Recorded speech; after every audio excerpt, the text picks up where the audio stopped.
Okay. ADHD, wired different. Breaking stigma and keeping it real with Andrée Kenny. So, thank you for coming to this episode. Whoever is on time, I can see one person being on time on Facebook. Thank you very much. So, we always start with a little bit of an intro about Eudaimonia, Coaching UK, and of course, a little bit about the host, who is me. So, I am Christina Garidi. I have founded Eudaimonia Coaching Global on a mission to propel people to live authentically. And I coach ambitious professionals and entrepreneurs to decode their purpose and find career alignment. I introduced the Eudaimonia success model in 2018 globally on a TEDx talk. And I am writing my book on how to access the eudaimonic state of mind. Eudaimonia, which is a mouthful, not for me because I'm used to it now. For those of you who don't know, it means human flourishing. It is the ancient Greek paradigm for well-being. And it really has been forgotten, and it's only mentioned in philosophy courses or psychology courses at universities. People get excited and then they don't know how to apply it. And I believe these needs to change. And here we are. So I'm hosting this Eudaimonia live show where I showcase brilliant people who sprinkle eudaimonia into our lives, and they are leaders in their own fields. And today I have the honor to present our guest, Andrée Kenny. So a little bit about her. Andrée is an ADHD and dyslexia coach with lived experience and professional training, supporting neurodivergent adults, particularly those diagnosed later in life. She helps people understand how their brain works and build practical ways to reduce overwhelm and navigate everyday life with more ease. She is a board trustee for Reading ADHD. Reading is a city in the UK, and she has contributed to a neurodiversity toolkit with Ethical Reading and has been featured on the Truth About Dyslexia and AWE podcasts. She has been involved with Ethical Reading again, neurodivergent group, collaborating with others on embracing neurodiversity at work, and created the Neuro Inclusion Guide for frontline workers, for colleagues and managers to help someone who has a different neurotype. And we already have some hellos from Louise. Louise says, hello, ladies. And Christy, hello, everyone from Florida. So we have beautiful people from the UK and Florida joining us. Thank you, ladies, for saying hello on the chat. And whoever is online now, give us a little wave. Tell us you're here. And of course, I want to mention here, if you have any questions formulating in your mind or bubbling up, please feel free to type them in. I will find the right opportunity to bring them in.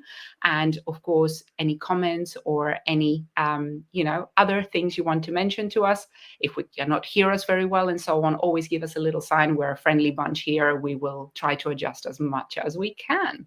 So welcome, Andrée. How are you? I'm great, Christina. Thank you for having me on your podcast. I'm really excited about this conversation tonight.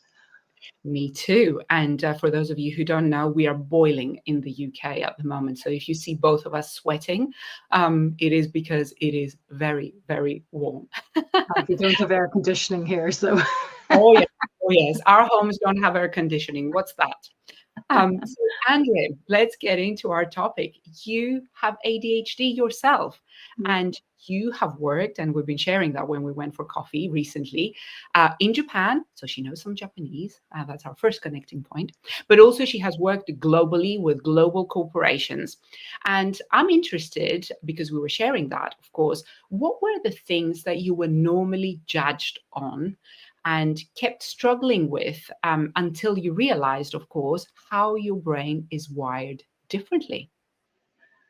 I suppose one of the first things I used to notice is my time management. It wasn't great until I started flying with Japan Airlines. Now, you would know this, Christina. The Japanese are very hot on time. Being on time is not on time. 10 minutes early is being on time. So I had to learn the hard way while I was training that I forgot my ID, which is part of ADHD, not having myself organized. I had to go back to where I was living, come back, and I missed part of an exam, which I failed. So this was also another red card on my my training cert before I even went to Japan. I was here in the UK at the time. So I had to learn very, very quickly to be on time and to be a bit more organized. People used to tell me I was really scatty, and I think it used to upset me because being scatty kind of had a bad connotation for me. You know, it almost looked like somebody who just couldn't organize themselves. But behind the scenes, like I was flying internationally, I was dealing with things on board an aircraft. I didn't feel scatty, but to maybe family and friends and even work colleagues, I looked scatty. So the other thing was prioritizing things. I worked for a private jet company, and I got on with this captain. He was like a dad to me, really. He was such a lovely older captain. And he said, Andrée, you work so hard. And I did. I knew I worked. I used to burn myself out. I worked so hard. I didn't take a break because I couldn't get the time. But when we finished, I'd have to clean the aircraft. So I'd head to the back of the aircraft where I would start in the bathroom, easiest place. Then somebody would disturb me and I'd come to the front of the aircraft and I'd wash my hands, deal with that. Then I'd start in the galley, which was at the front of the aircraft. And then I go, oh, I was down in the toilet, and I go back to the toilet. So he noticed this. I had never noticed it in myself. And he said, just maybe it's something I've noticed. You know, you start at the back, you come up to the front, you go back to the middle. You know, maybe think about how you could manage cleaning the aircraft and not get distracted. Now, I don't think he knew I had ADHD, but that sat in my head for a very long time. And I noticed I did that with other jobs afterwards, and I had to almost try to prioritize myself in doing things. And I suppose it's task switching as well. You go from one task to the other, but you don't always do it very well. So yeah, all those things tied in with ADHD. I think I was called Ditsy Dora by my parents and my family. Again, yeah, it was because I'd forget things, you know, maybe, I don't know, to do something with my house, but I was away and I'd forget because I was tired. And I used to actually get really upset as a young kid.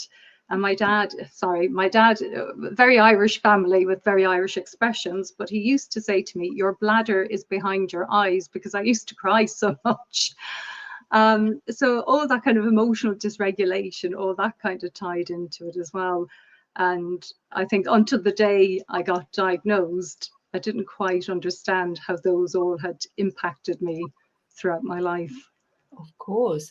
And especially at work, we feel quite exposed, right? And humiliated by these type of comments. And maybe at home, maybe it's not in the public domain, but at work, it can be very, very stressful to have to reappear and have to worry about timing, have to worry about process, have to worry about not forgetting things. Thank you for sharing these things. And this was an excellent way of going into how this type of neurotype can show up at work. So how might ADHD or neurodivergent individuals show up at the workplace? And what factors would you say may impact or increase challenges for the individual? One of them being judged. Yeah. So I think there's I suppose everybody is different with ADHD. So different things will pop up for different people. But I suppose the things I see a lot with my clients, and I suppose my own experiences, again, we go back to the time, they call it time blindness, because if you say to me, right, Andrée, we're going to do something on the 20th of November, I just go, oh, that's miles away. I have no concept of how far that is away. But if you're at work and you have a project, you kind of need to be able to manage that. So that can be something that can be challenging. If something is not very interesting, people with ADHD won't have that interest in it. And so they will then struggle to start that. So it could be an email you're meant to do for ages, but you're like, oh, I can't get started on it, or study or whatever. But yeah, it's just starting it, and that can be really difficult for a person with ADHD because their dopamine is not kind of the uptake of it. We lose some of it when it goes back into our system. So you really need that interest to kind of do it, or the urgency, which is then lastminute.com, and you've so much to do that it kind of gets a bit overwhelming.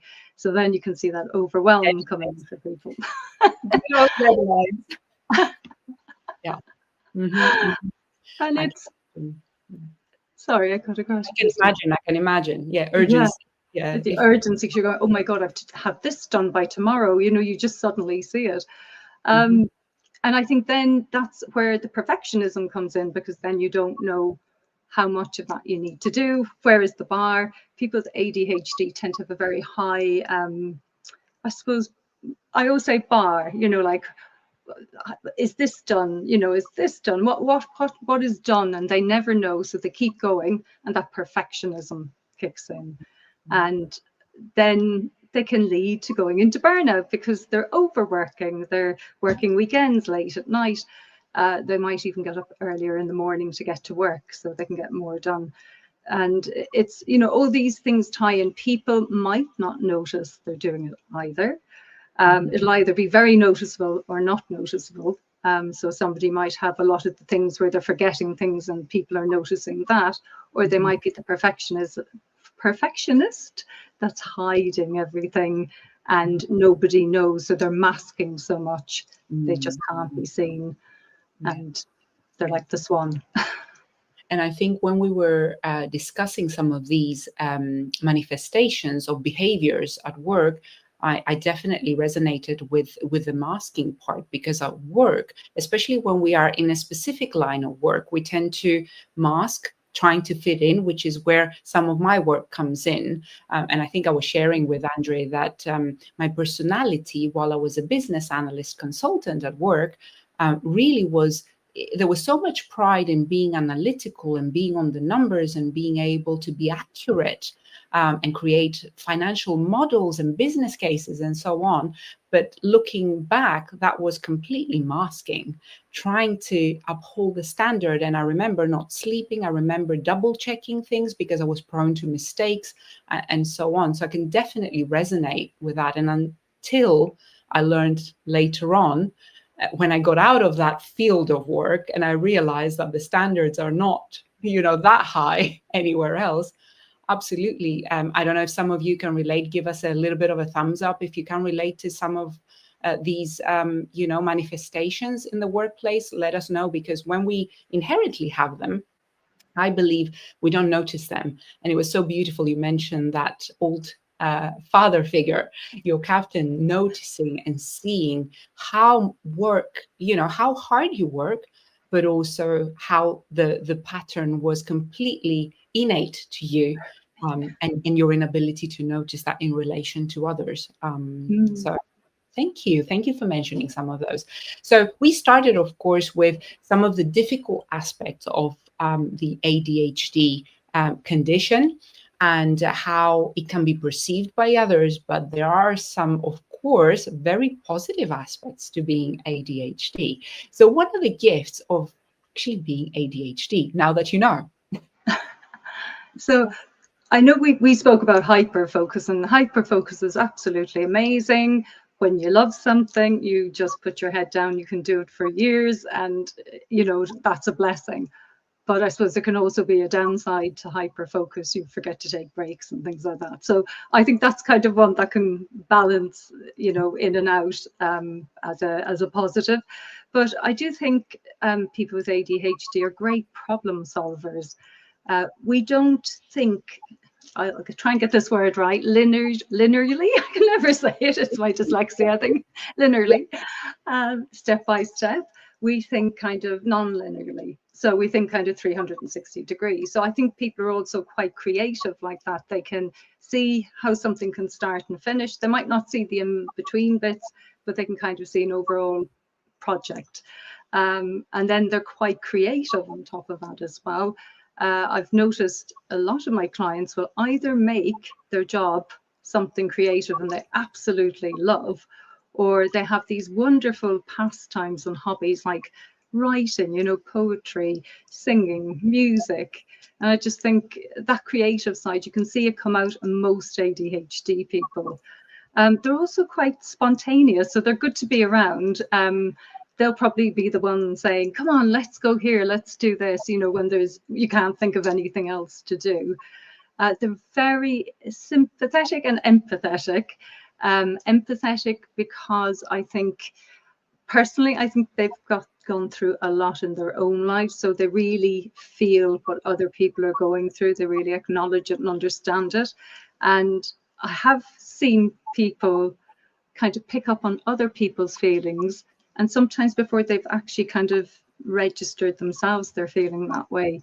So I think that's a really, really strong point. The other thing I think they have is normally a good sense of humor. They kind of can laugh at most things, unless it's a criticism, but that's RSD and that's something else again. Yes, they are very witty. Yeah. No, I think these are some important skills or aspects of ADHD that we don't necessarily acknowledge or we don't see. But I definitely know from people I know who are diagnosed with ADHD, or people who don't yet know they are. They certainly are amazing problem solvers. And you think, where did this come from? But it is valid. They have seen the interconnections, but obviously the rest of us were like, we don't know where it came from, right? But it's brilliant. Yeah. It's brilliant. Definitely spontaneous and the most fun people to be around, for sure. But if you are ADHD, or if you're suspecting you are ADHD in the audience, what other positive gifts have you noticed from people around you that you know are ADHD, or from yourself that you are bringing on the table? Because this is really about understanding how your brain is wired. So feel free to share them with us in the chat. We will pick them up. Thank you. Thank you for sharing those. There's one more I forgot. I'm sorry, before we go on. And I think this is an important one. Resilience. They don't give up. I had a client a few weeks ago, and I mean, he's many years down the road from doing his degree, but he took 3 attempts at doing his GCSE maths to get into his degree. He was about 24 when he did it, and he failed the first few times, and the last time he got it perfectly. But he said, I wasn't giving up until I got it. So it's just resilience, pure resilience. Exactly. And I suspect that goes hand in hand with perfectionism, but also the dark side of it could be the burnout of not giving up, right? Of not taking breaks, of hyper focus and so on. Sonia says resilience. Absolutely. Absolutely. Thank you for contributing. Next question is really something that is important to know. And of course, we will focus only on the UK, circumstances here. But how can someone get a diagnosis? Because when we know we are ADHD, there's certain important aspects that we can support ourselves with. But before we go there, how can someone get a diagnosis? From what you know, of course, in the UK context. Okay, so in the UK, there's 3 pathways to do it. One, you go to your GP and you tell them that you suspect you have ADHD and the symptoms. They then put you on the NHS waiting list, where you could be waiting anywhere between 4 to 12 years, and in some areas it's even higher. So that's a long wait if you really want to get diagnosed. The next pathway I would suggest is Right to Choose. So that is, again, a free service. You go to your GP, you tell them you want to use Right to Choose. They then will contact it's like a provider that will diagnose ADHD. And then they will send off a letter to them. And then that could be anywhere up to a year of waiting, 6 months to a year. But that's probably the better way to go out of the 2. I would recommend it if you really, really want to get diagnosed. And then the third pathway is you go privately to a psychiatrist or a psychologist. Now, there's a difference here, because a psychiatrist can give you medication. They can prescribe medication, and a psychologist generally doesn't. So you might think I never want medication, but I made a mistake here. I thought I would never want medication, went to a private psychiatrist, and he's moved, and now I can't get medication. I have to go back and be re-diagnosed again. And I didn't want medication because I thought, oh, I've spent my whole life, I'm fine, I don't need it. Now I'm in the perimenopause, the brain fog, and everything else is a little bit more stronger. So I wish I had kind of just gone for the medication initially, and then, but it's just worth knowing if you want to go down that medication route, to think about it. Because let's mention the medication aspect. How does the medication help, or at least how did you feel once you had access to it? Because some people might need that help. Some people, it's not about judging what it is, because I think initially, of course, we don't know what we don't know. But if you had access to it, how would you describe how it made you feel? How did it help you? I didn't have it. That was the problem. But what I understand from people who have had it, again, I'm not a doctor, anybody here, so this is not medical advice. We're not asking your opinion as a doctor here. It's more just in case people take it as a gospel. But what I believe is you've stimulant and non-stimulant. So the stimulant, I think, kind of keeps you going for many hours, and then it kind of drops out of your system. And then the non-stimulants kind of keep you going more steadily during the day. I don't know how they decide which one you get initially, but a lot of people I have heard that have had medication have said it was really strange initially, because all the 12 tabs, I call it the 12 tabs that are open in your head at once, disappeared, and they could go, right, I have to do this, I can do it. And it was just like a huge awakening for them. All those voices in their head as well, the chitter chatter voices, disappeared. Wow. Some people like it, some people don't, because they find it quite scary. They don't have all these things going on in their head at once, and they said some people say it stops their creativity. So yeah, I think it's very individual to everyone, and I always say, choose what you want to do, but I believe for a lot of people it does help you focus. So yeah, that's as much information as I have. And that's what we needed. And it's really about demonstrating the options, the ways in which someone in the UK can get a diagnosis, and there isn't a right or a wrong. It's just, it is what it is. And someone here is sharing with us on Facebook. Exactly. Great question. My BIL is a severe case, and NHS still have not called them. He has been in wait for at least 24 months, right? So it can take a long time. And NHS, bless, I think they're fantastic when something is life-threatening, but when it is not, you can wait for a long time. And I think that's probably true for many, many equivalent national health services around the world. Thank you for sharing the options of being able to get access to medicine as well, that somehow allows people to focus and also prioritize. But ADHD, of course, has been recognized in the UK as a condition that people can get support for in the workplace. So what support can ADHD people get, including the workplace, at least in the UK? Okay, so the first thing I'm going to start off with here is just say, when it's your workplace and you're deciding to reveal if you're ADHD or not, have a look at the psychological safety here, because you need to be safe. And I know from clients that have come to me, once they have come out and say, look, I have ADHD, things change. So maybe the first thing to do is have that conversation in the coffee room or around the coffee machine. See, how people are kind of talking about ADHD. Some companies are very open and they're very good at helping, and I think definitely go and do that. So the other thing you can do, however, is probably advocate for yourself, not tell them you have the ADHD, but just say to them, look, I learn in a different way. I'm wondering, could you help me? And you might know if you're getting really long-winded emails, how many people get emails and they're CC'd into about 20 or 30 emails in one link, and you're going through it going, what is this about? It's too much. You know, if you could say, don't CC me in unless I have something to do or it's really relevant. So that would be a first help. But I look at it, and there's things called reasonable adjustments. And reasonable adjustments meaning they're not normally very expensive, and they're easy to do, and they normally don't cost anything. So one of the things I talk about is clear communication.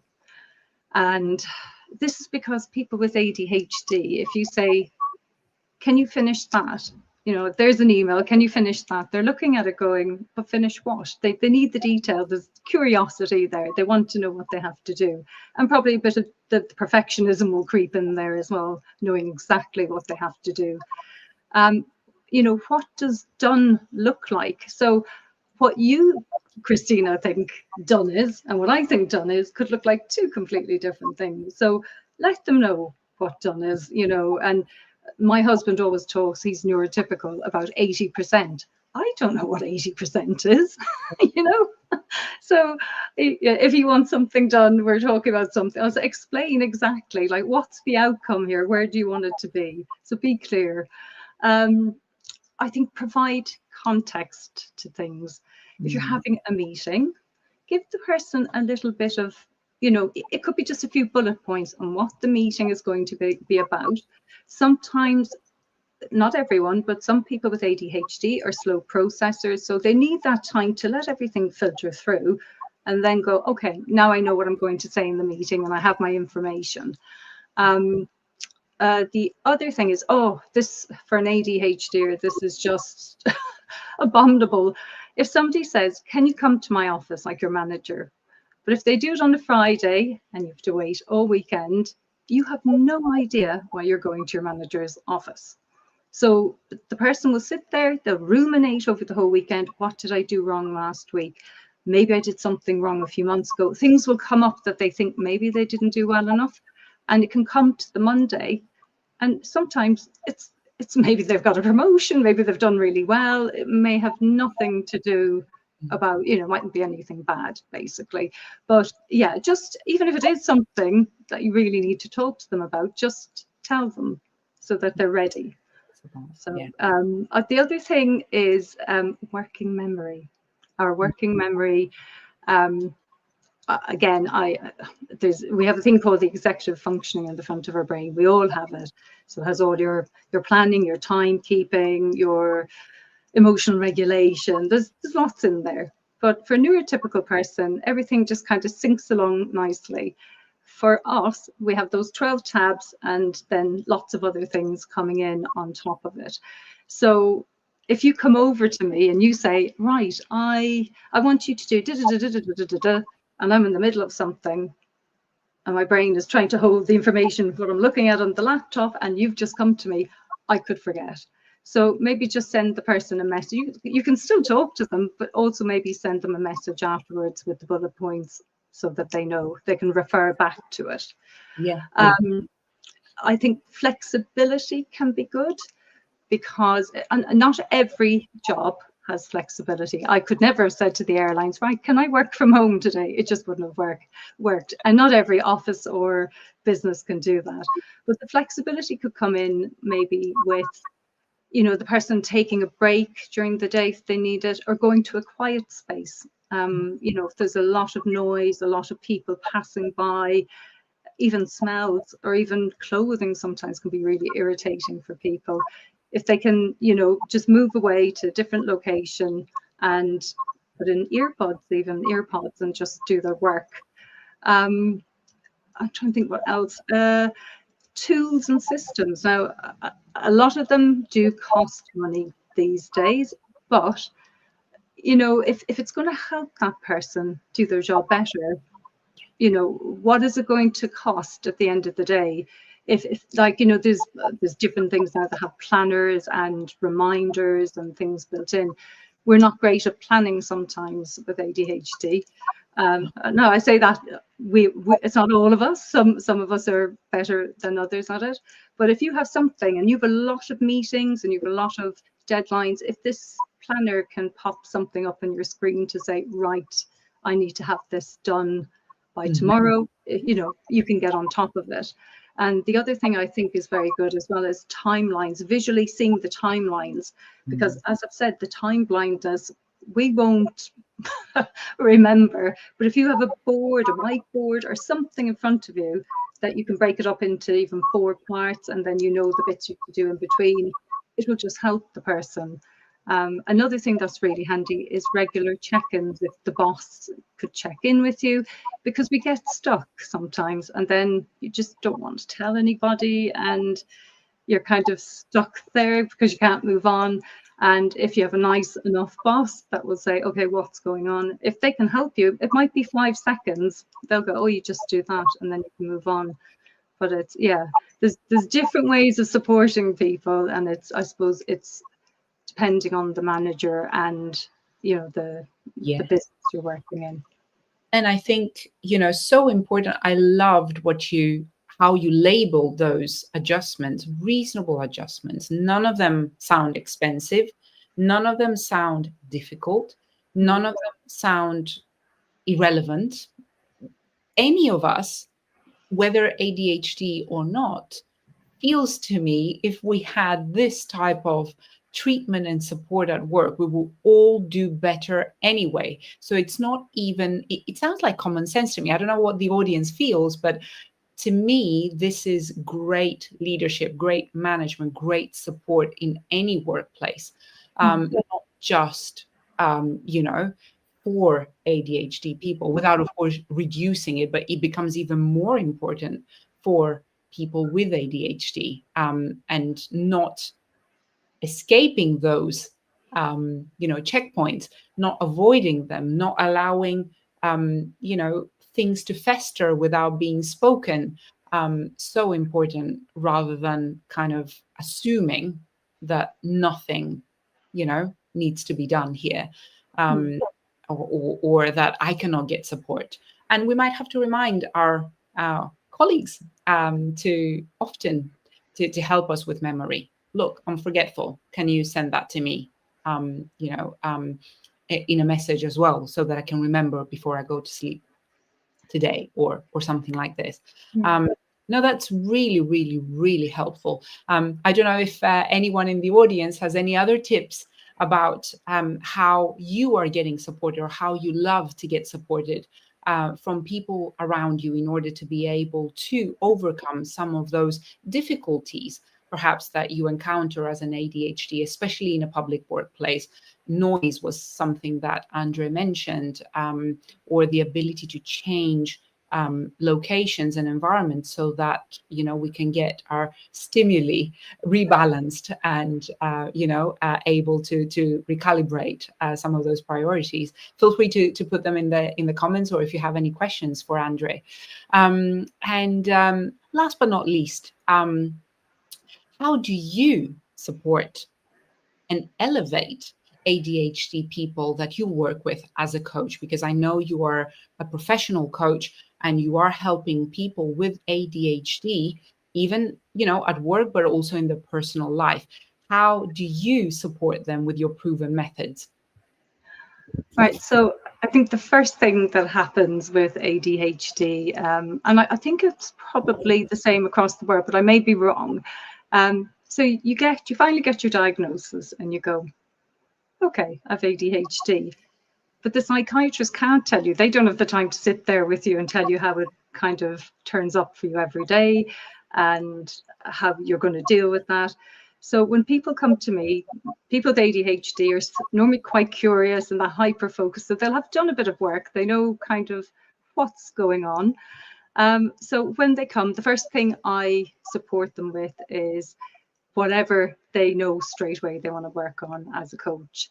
And I also provide a safe place, because that might sound very strange to some of us, but the safety is very important. A lot of people with ADHD have probably been in different places in life where they haven't felt that safe, whether it's in the workplace or sometimes in relationships as well, they can be vulnerable. So I always say, whatever's said here, it's a safe place and there's no judgment. And that's the first part of us meeting. So obviously that's the coaching aspect as well. The second bit is I support them with kind of understanding their brain, because part of not knowing how ADHD turns up, well, you know how it turns up, you don't physically know what's going on between your brain and your nervous system. And for a lot of people, once they start recognizing that, they go, ah, that makes sense. So there's a tiny bit of support in educating them how everything works. And then I do a bit of nervous system regulation, because it ties in so much with ADHD. You know, we have a parasympathetic nervous system, which should be the rest and digest. But for ADHD, people with it, we kind of live in the sympathetic, which is, it activates the body for action if we need, you know, if we're in stressful situations. And I also talk about the autonomic part of the body as well, the nervous system, because that's your heart rate, your breathing, your digestion. And for people with ADHD, sometimes we can have digestive problems. The heart rate can go up quite quickly because of, you know, the nervousness. And it's, you know, I tie all those three things in so that people then, at the end of their sessions with me, can go away, they can calm themselves down if they're feeling very stressed. We tend to live in our brains. And what I mean by that is we forget to kind of tune in with the body. So sometimes we forget to eat and drink. We forget we're tired. We can be upset or lonely. And knowing these things, being able to stop and access it, I have a method called the ARC method. And what that does is, it's for the awareness, right? What is going on? Stop a moment, what's going on? The OR is for resilience. So once you know what's going on, you've kind of stopped, you've assessed it. Where are we going to go next? What's the next step? And then the C is the confidence side of it. So now that I know what I'm doing, I can start my day again, or I can replan what I need to do. Because some of the emotional dysregulation we have with RSD, or just feeling a bit vulnerable sometimes or upset, can be very hard to come out of. If somebody upsets us, we can spend days ruminating over it, and it can be quite difficult. So if you can reset that, you know, quickly, and sometimes I say quickly, that might take a day or so, and it's practice, the person can move forward in a very different way. And I suppose I see people kind of those aha moments when they realized, you know, with the RSD, I've seen people walk out of jobs because of it. And, you know, when they understand what's happening to them internally, they go, oh, that makes a lot of sense. You know, I've fallen out with friends over this, and it's quite embarrassing because you have an explosion and you don't know where it's come from. It's very visceral. Or you can go into yourself and, you know, kind of almost hide and keep all those emotions inside. So what I suppose what I see with people after they've finished with me is a new self-belief system, I suppose, a self-confidence in themselves and acceptance. And I think that's the biggest one, because before you come, you go, oh, I have ADHD, and you feel kind of, they can feel embarrassed about it. But once we've explained everything and we've gone through it all, they walk away with a very different attitude to what ADHD is. They have conversations with families, partners, friends, and friends have fallen out with them over the years because they forget birthdays, you know, they forget to turn up places. But once they can explain it themselves, you know, it just makes life a little bit easier. Absolutely. And what I hear is, you know, you support them with recognizing who they are, what happens in their body, in their nervous system. And God forbid, I don't have a clue what happens between the sympathetic and parasympathetic nervous. I mean, I've heard of it, but how digestion, I have no idea, let alone notice it, right? But also I love what you said about giving them specific ways in which they can code, okay, this is what's happening to me right now. these are the options I have. These are the tool sets I have in order to be able to come out of it quicker every time through practicing. And I think that's huge, rather than sitting there thinking, okay, I don't understand what's happening to me and I don't know how to solve it.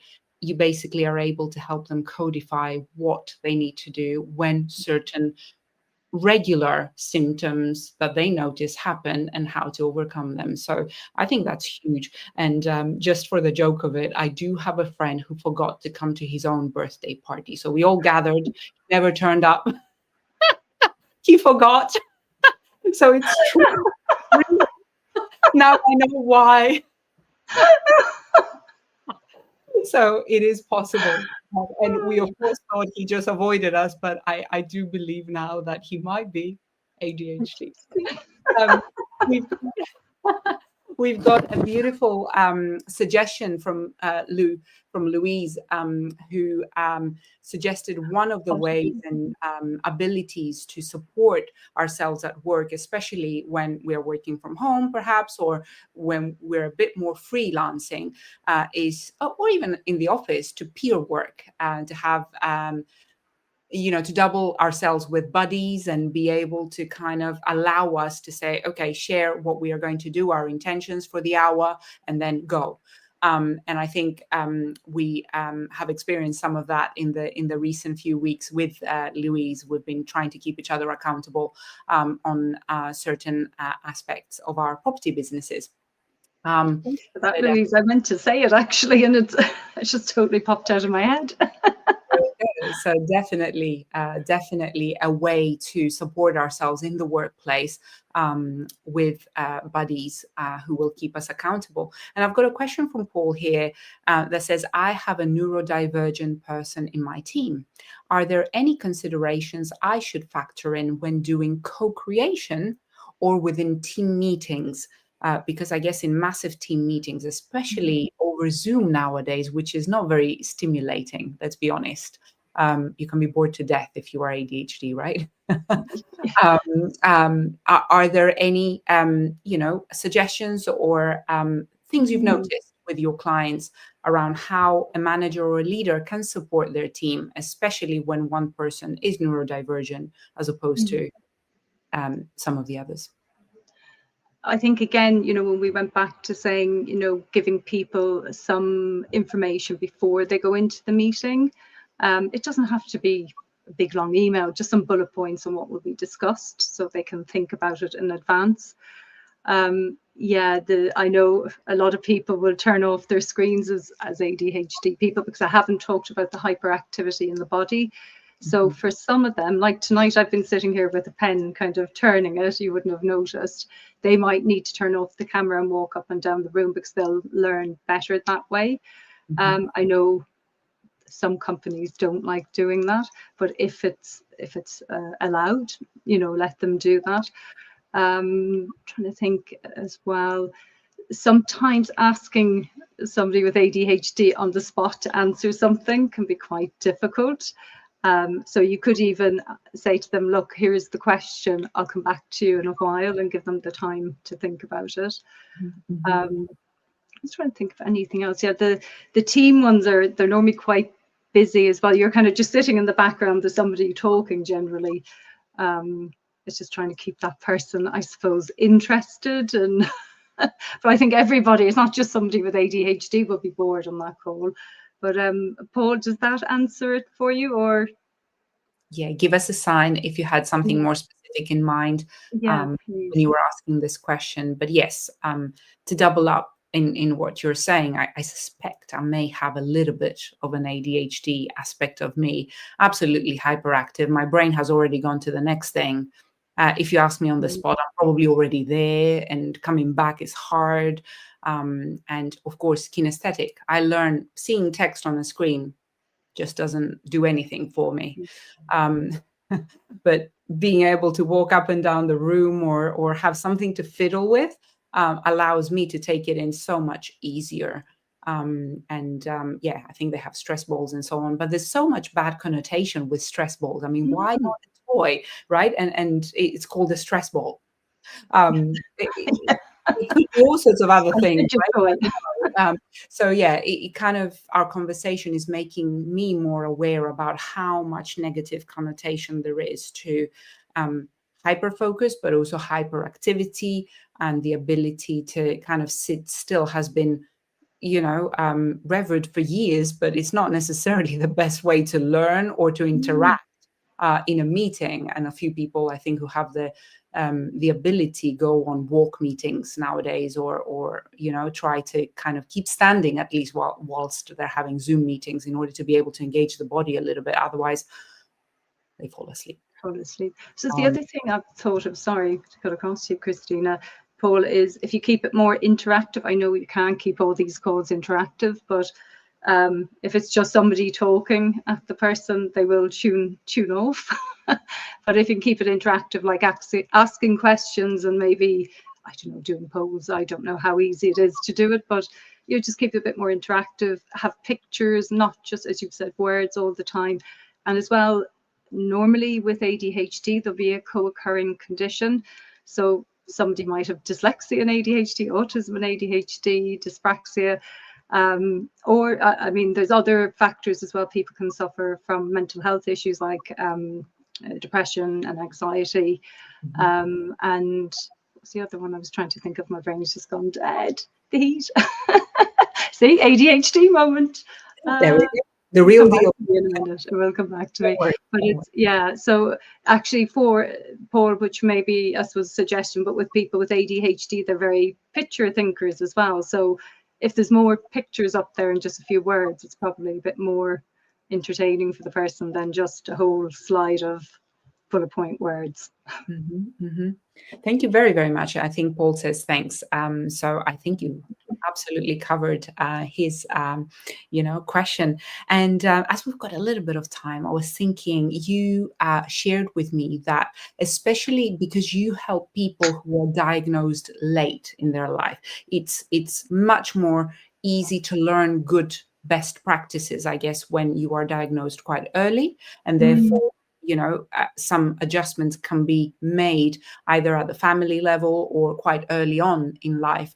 That can be helpful, but especially with people who are diagnosed late. You mentioned about hormones, and especially with women and our hormonal changes, of course, as we get older. What have you noticed, and what do you know, and what we should know about people and women around us, how we might notice, and how can we help them? So I suppose for a young girl going through puberty, her hormones are going to be a bit up and down. So hence, when you see a lot of teenage girls, they can be obviously a little bit more upset and get dysregulated quite easily. For a young girl, oddly, her dopamine will be a bit higher, so her concentration will probably be a bit better, but her neuroepinephrine will drop a bit. It's noradrenaline, and that can go up and down as well in that time.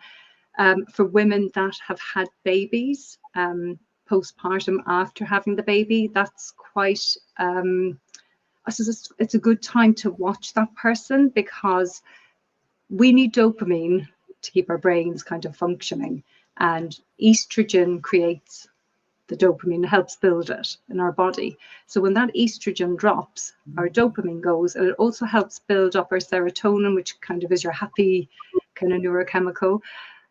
So a lot of, I won't say a lot, but there is, I think there's quite a high statistic, I don't know what the statistic is, of women that have had babies with ADHD end up with postpartum depression. So it's another one to be aware of. But where it tends to hit a lot of women, when I say hit, because it literally comes like a train for them, is the perimenopause and then the menopause, because the dopamine is fluctuating in the perimenopause. And so some days people feel great, and then they drop off a cliff edge, and all the systems that they had their whole life just fall apart because they can't concentrate. The brain fog is really heavy because the dopamine helps with that as well. And basically you see women then actually realizing at that stage, there's something not right here. I just can't get my act together anymore. Some women have been fired over it because it just completely floors them. So that's why a lot of women have been undiagnosed. They haven't really realized until the last 10, 14 years or so that the hormones have a big impact on women.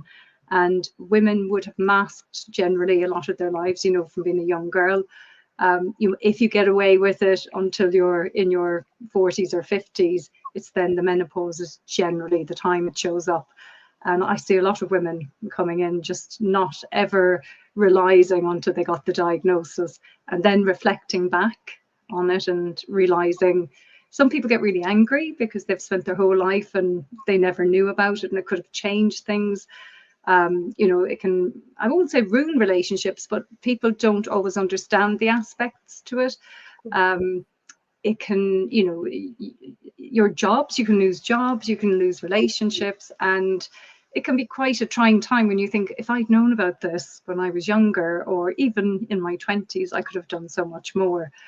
So if you're a woman and you're really, like, everybody struggles in perimenopause and menopause, but this is next level where I could only describe the brain fog as sludge in your head. You just can't think, you can't do anything.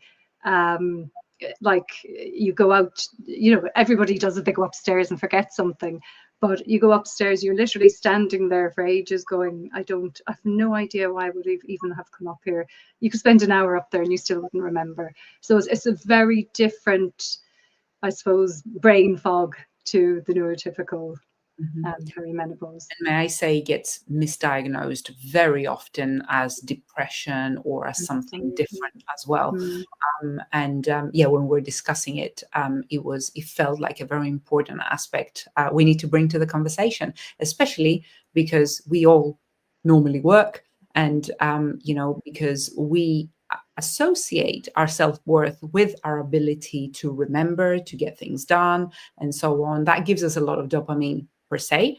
But of course, when we hit, you know, multiple, you know, differences in hormones, in ability for our body to function, but also, you know, our mental capacity as well as emotional capacity, can be quite a trying time. So I needed to mention that for people to be a little bit more sympathetic, notice the signs, and perhaps offer support for colleagues, family members who may be struggling. And nothing is important enough to be, you know, taking somebody to the hospital or so, but it is actually present, and it kind of creeps in and it eats up our very, very important aspects. Thank you for mentioning.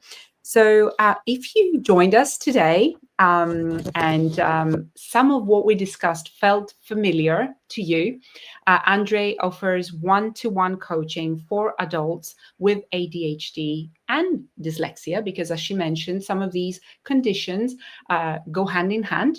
And they can feel quite confusing because it's not exactly one, but it's not exactly the other. So she is an expert in this, and she will be able to help you.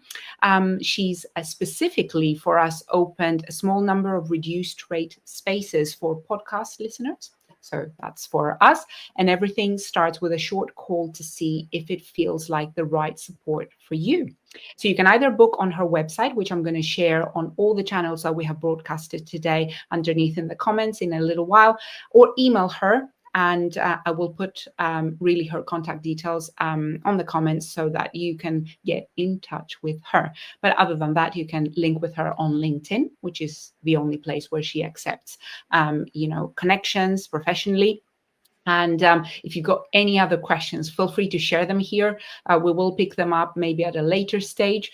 I will make sure I tag Andrée to get you a professional response. But if you enjoyed today, give us a little bit of a sign, say hello. I just wanted to thank you, Andrée, for sharing with us this world, which, unless somebody takes us by the hand, we don't know the terms. They can be quite technical. They can be quite a mystery sometimes, right? Unless we suffer from a specific condition, sometimes we don't know enough about it. But it's so important to be able to notice, because sometimes it takes one person to notice something in us to give us the clue and the courage that we need in order to be able to get the support that we deserve, especially in the workplace, especially within the family, within a relationship context as well. So thank you for sharing with us so generously the inner workings of an ADHD brain. Thank you for having me, Christina. It's been a pleasure to be on it, and thank you for the questions, everybody, as well. It's really nice to know that people are interacting sometimes, because brilliant. So we will close today, but if you've got any questions, please don't hesitate to share them with us. I will make sure Andrée gives you her professional perspective on this, not what I think. And yeah, it's been an absolute honor and pleasure to have you here with us, Andrée. Thank you so much. Thank you. どうもありがとうございます。Thank you. Take care. Bye-bye. Take care. Bye.